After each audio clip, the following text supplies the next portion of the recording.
10 अगस्त की सुबह सुबह पाकिस्तान के इस्लामाबाद से ब्रिटेन में सरे पुलिस को एक कॉल जाता है।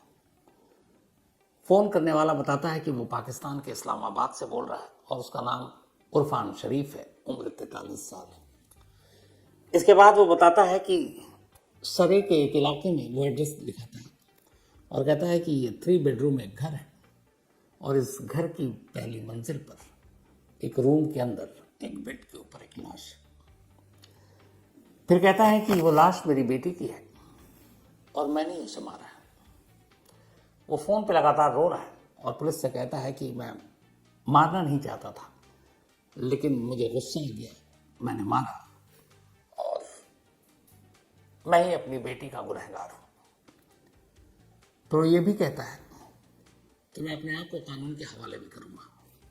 एड्रेस और ये सारी चीजें बताकर 8:30 मिनट तक वो सारी बात होती है, फोन रख देता है। Okay, what's happened? What number? What number?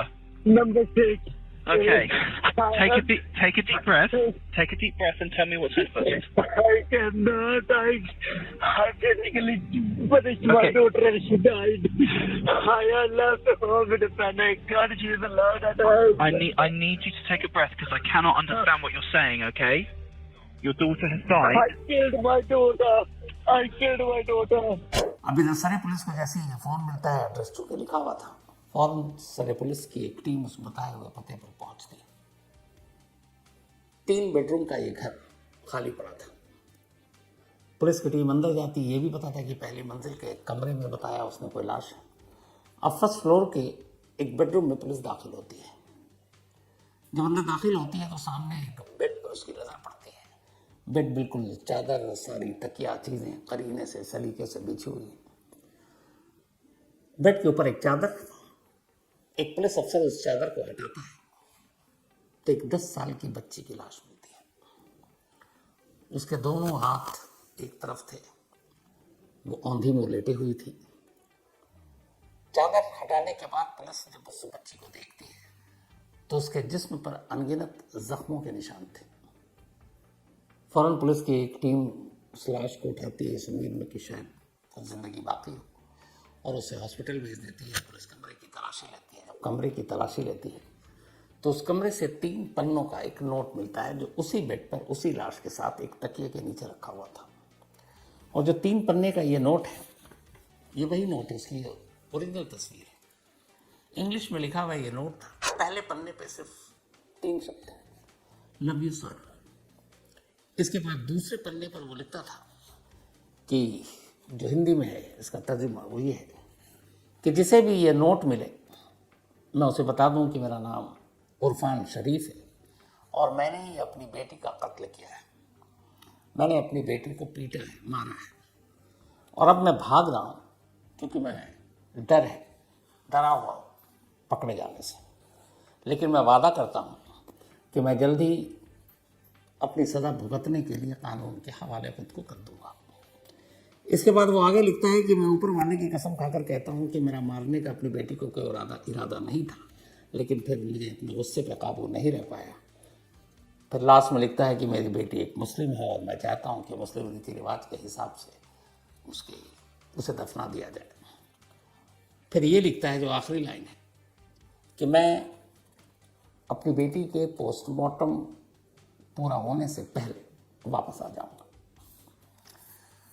अब ये लेटर गया, जो नोट मिला उससे पहले इस्लामाबाद से कॉल आया। कॉल सच था, लाश थी। पुलिस अब लेकर जाती है, तफ्तीश शुरू करती है। और जब तफ्तीश शुरू हुई तो पता चला कि इस सरे के इस घर में एक पाकिस्तानी फैमिली रहा करती थी और उस फैमिली का जो मुखिया था वो था उमरान शरीफ, उम्र 43 साल। उमरान शरीफ के साथ उसकी दूसरी बीवी जिसका नाम बिनिश बतूल है, जिसकी उम्र करीब 30 साल, वो रहती थी। और उमरान शरीफ का एक छोटा भाई जिसका नाम फैसल मलिक है, वो रहता था। और इन तीनों के अलावा उरफान के, सारा के अलावा 5 और बच्चे थे। तो ये भरा पूरा परिवार इसी 3 बेडरूम के कमरे में रहा करता था। उरफान 2001 में पाकिस्तान से ब्रिटेन गया था। वो एक टैक्सी ड्राइवर था, वहाँ टैक्सी चलाकर अपनी ज़िंदगी गुजार रहा था। ब्रिटेन जाने के बाद इरफान की मुलाकात एक पोलैंड की लड़की से होती है और उस पोलिश लड़की का नाम था ओल्गा। ओल्गा से मुलाकात होती है, फिर दोनों में प्यार होता है और इसके बाद 2009 में इरफान शरीफ ओल्गा से शादी कर लेता है। शादी के बाद इन्हें एक बेटा होता है और एक बेटी होती है, वो बेटी सारा थी। सारा का जन्म 11 जनवरी 2013 को हुआ था। ठीक ठाक कुछ दिनों तक जिंदगी चली, लेकिन 2015 आते आते पति पत्नी में खटास शुरू हो जाता है। 2015 में इरफान शरीफ और ओल्गा दोनों अलग हो जाते हैं। जब अलग होते हैं तो दोनों बच्चे ओल्गा के साथ थे, लेकिन फिर बाद में इरफान शरीफ उन दोनों बच्चों की कस्टडी लेने में कामयाब हो जाता है। अब सारा और उसका बेटा उसके साथ और ओल्गा वापस पोलैंड अपने घर चली गई, अपने देश। कुछ वक्त बीता, इसके बाद इरफान ने दूसरी शादी की। इस बार उसने पाकिस्तानी मूल की एक महिला बिनिश बतूल से शादी की। बिनिश बतूल से भी बच्चे हुए। अब इरफान, उसकी पत्नी बिनिश और साथ में उसका भाई फैसल मलिक, ये लोग रह रहे थे। दोनों टैक्सी चलाते, सब कुछ ठीक था। लेकिन जैसे ही सारा अपनी माँ से जुदा हुई और फिर सौतेली माँ आई, घर का माहौल बदल गया। जब बेनिश बतूल के अपने बच्चे हुए, उसके बाद सारा की तरफ से उसका मोह कम हो गया, प्यार कम हो गया। और जो पुरानी चीज़ें होती हैं ना, सगी और सौतेली वाली, कई बार, हालांकि हर बार ये सच नहीं होता है, बहुत सारे ऐसे पेरेंट्स हैं जिनके माँ बाप या बच्चे सौतेले हैं लेकिन सगे से कम प्यार नहीं देते। मैं ऐसी कई फैमिली को जानता हूँ, लेकिन यहाँ कुछ वैसी चीज़ थी नहीं। अब धीरे धीरे सारा बड़ी हो रही है और सारा के ऊपर जुल्म सितम का सिलसिला शुरू हो जाता है। कभी शिकायत होती तो बतूल के कहने पर बाप इरफान उसे पीट देता, कभी माँ पीटती, और ये सिलसिला चलने लगा, शुरू हो गया। यहाँ तक कि एक बार 2023 में इतना ज़्यादा पीटा था कि उसके पूरे चेहरे पर और जिस्म पर जख्मों के निशान थे सारा। तो वो साफ दिखाई दे रहे थे। स्कूल जाती तो स्कूल में लोग पकड़ लेते, तो डर से माँ बाप ने सारा का नाम स्कूल से कटवा दिया, ये कहकर कि अभी वो घर में स्टडी करेगी, जो कि सब राज ना खोल दे। सारा को म्यूज़िक का बड़ा शौक़ था, गाने का शौक़ था, बोलने का शौक़ था, भाषण देने का शौक़ था, और बहुत ही प्यारी सी बच्ची। लेकिन यही सारी चीज़ें उसके माँ जो है उसको नापसंद थी, और उसके बाद वो अक्सर उसके ऊपर टॉर्चर होना शुरू हो गया। ये सिलसिला चलता रहा और आखिरकार 9 अगस्त को सारा इन सारे जख्मों से आज़ाद होकर इस दुनिया को छोड़कर चली गई। जैसे ही सारा की मौत की कंफर्मेशन हुई, पूरा परिवार, इरफान शरीफ, उसकी पत्नी, उसका भाई, बाकी बच्चे, उनको लेकर वो वापस इस्लामाबाद पहुंच गया 9 अगस्त को, डेड बॉडी मिलने से पहले एक दिन।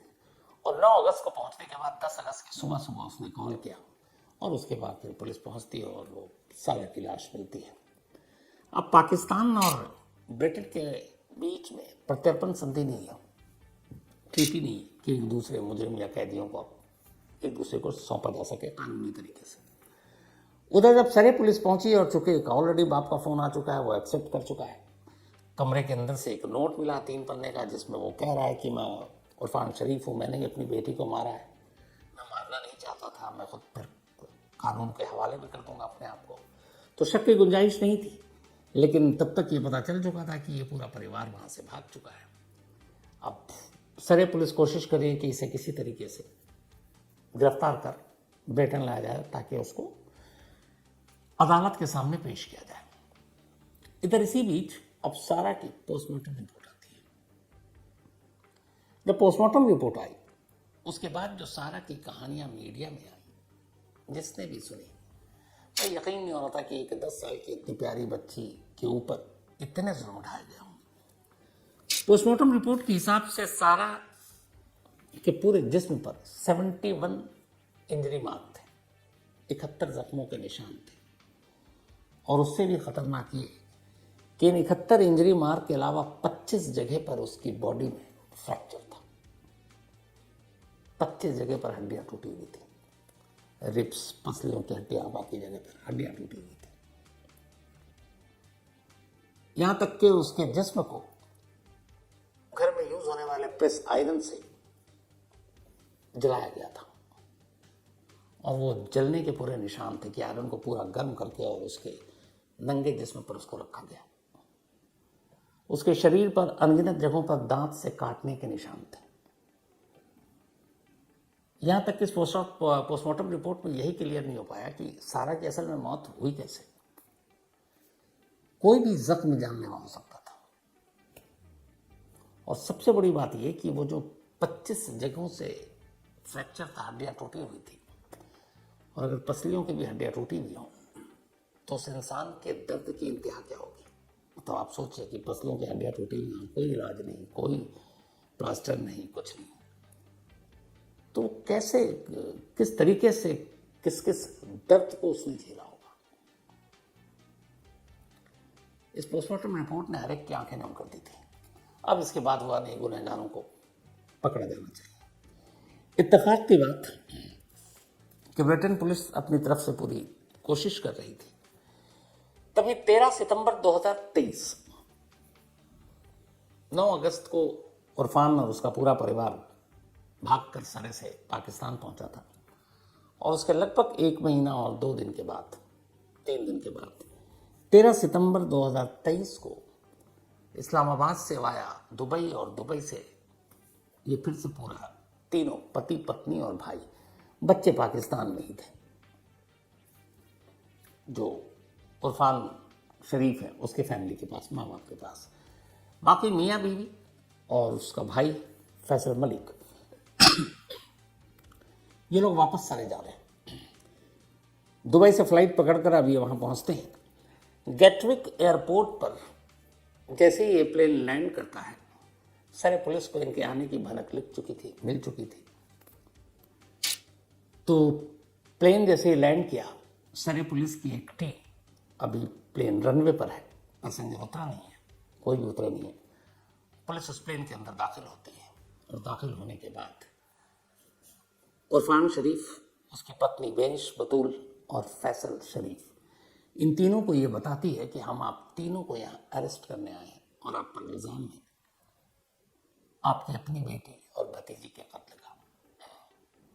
उसके बाद इन तीनों को गिरफ्तार कर ले जाया जाता है। ये बाकायदा प्लेन के अंदर गिरफ्तारी के वीडियो है। जो पाकिस्तान से उसने कॉल किया था उसके भी ऑडियो है, जब सरे पुलिस को 10 अगस्त को पकड़ कर ले जाया जाता है। अब ले जाने के बाद पुलिस अपनी तरफ से चार्जशीट दाखिल करती है और 8 अक्टूबर से इस केस का ट्रायल शुरू होता है, इसी साल 8 अक्टूबर। क्योंकि वहाँ की परंपरा है, जो भी होता है उससे बताया जाता है आपको क्यों गिरफ्तार किया गया, क्या आप उससे सहमत है, एग्री या नहीं। तो इन तीनों से ही बारी बारी से पूछा गया।